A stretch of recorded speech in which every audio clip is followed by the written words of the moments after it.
Someone should make a web series, like a filmmaking web series, but it's not only about filmmaking, it's about analyzing movies too. It's about making films and watching films. That'd be great, huh? I wonder who could do it. Who has such drive to dedicate fractions of their life to this movie thing? Probably someone really stupid, huh?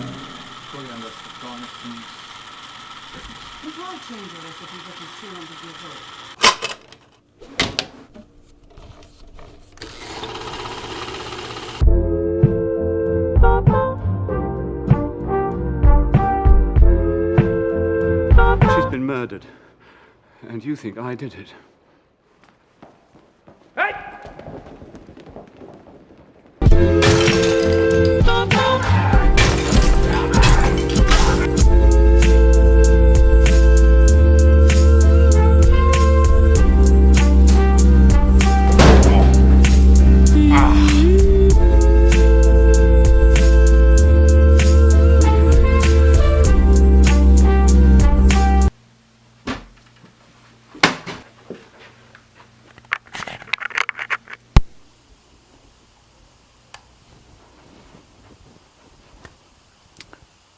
This is Marathon. What is Marathon?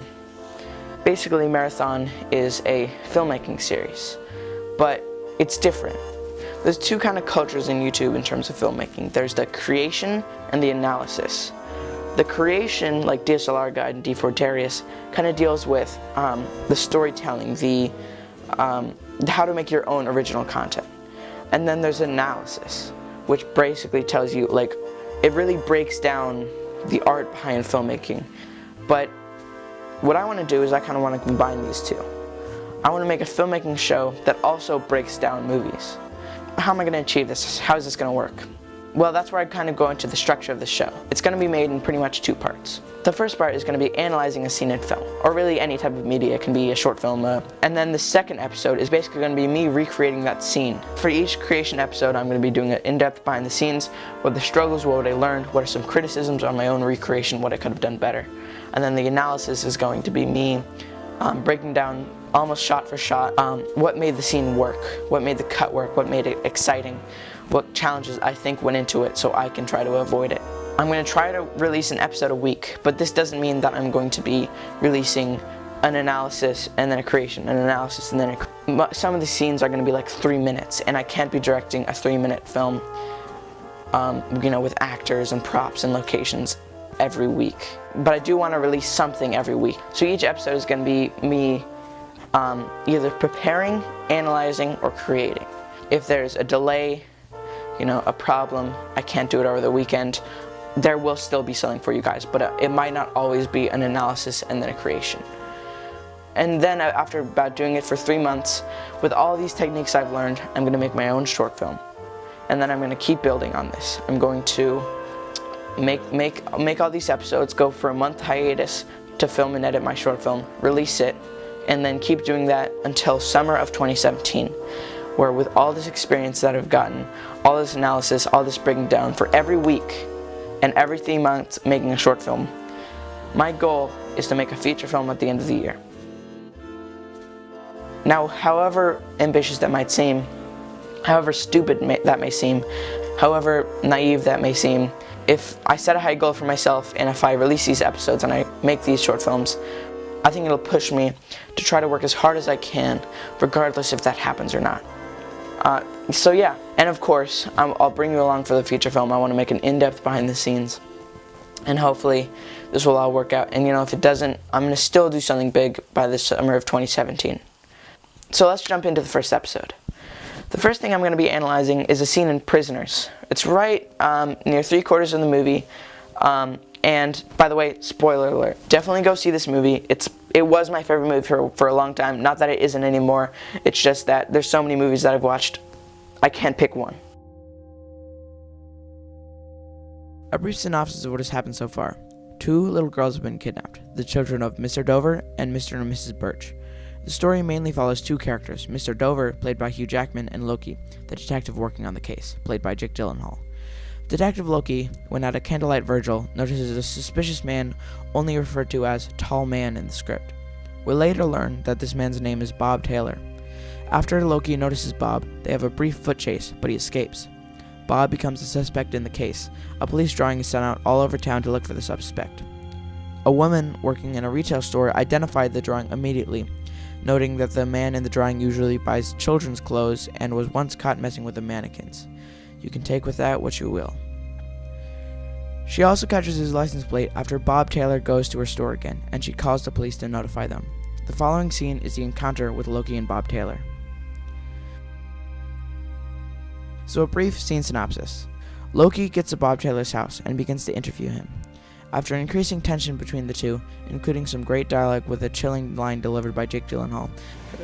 You bought children's clothes. Did I? Must have been in a hurry.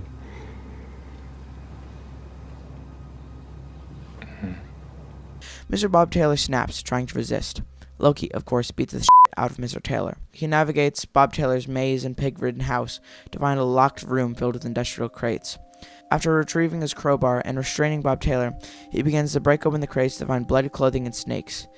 As he keeps breaking open the crates, we are tense because we think that the girls might be in one of them. But fortunately, the only thing he finds is a mysterious notebook filled with mazes. Now I'm going to break down why I think this scene works so well. First of all, the performances from both Jake Gyllenhaal and David Desmalchin, I'm sorry if I butchered that name, pretty much sell the first part of the scene. David Desmalchin is charismatic yet still creepy, and Jake Gyllenhaal can believably change his mood from smirk to dead serious and make it completely believable. There's also a lot of shot choices and editing choices that were made to really sell the tension that I will go deep into. First of all, the establishing shot really sets up the tone for the scene to come. The house is very blank and it is a gloomy day. As soon as Bob opens the door and Loki starts to question Bob, Loki is looking up to Bob and Bob is looking down to Loki. Bob is the manipulator, Bob is in control. They are mostly in medium close-up over their shoulder for the first part of the conversation, until Loki delivers the haunting line which I mentioned earlier, that leads to Bob eventually breaking down. This shot is a close-up on Loki. It is also the first shot, other than the wide shot at the beginning where Loki is alone. It is no longer a two-sided battle. Loki has won the verbal fight. Bob tries to break free, we cut wide on the action, and now Loki stands over Bob. He looks down to Bob. Loki is in control.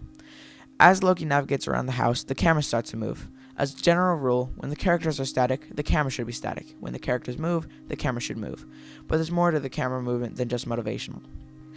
Quick side note, whenever I'm saying like there's a rule or something like that, like the 180-degree rule, or like motivated camera movements or motivated lights, don't always follow these rules. But also don't break them just to break them. You want to break these rules for a reason. For every shot and cut, there should be a reason behind why you do it from a specific angle or a cut at a certain time. So just keep that in mind. As Loki walks around this creepy house, as a technique of suspense, we often start behind Loki and dolly or boom around him to see what is in front of him. This creates a level of tension because we never know what could be in front of Loki, and this is demonstrated by the camera. Another way that this scene works so effectively is the obstacles that is put in front of our characters. The more obstacles you put in front of your characters until he can achieve his goal, the more tension there is, and the more conflict in general. This was communicated very well to me by my supervisor and friend, Miguel. By the way, a link to one of his short films in the description, you should definitely check it out. Anyways, in this scene, the obstacles come in the form of all the various doors in the house, the lock on the door where all the industrial crates are inside, and the padlocks on the crates.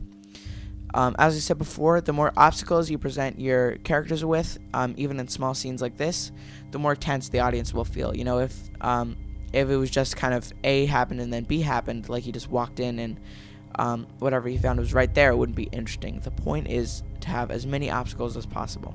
And then this last shot is one to be studied as well. Some may interpret it as just something that kind of ties up the scene in a neat bow with, the fade out. But I think there's more to it.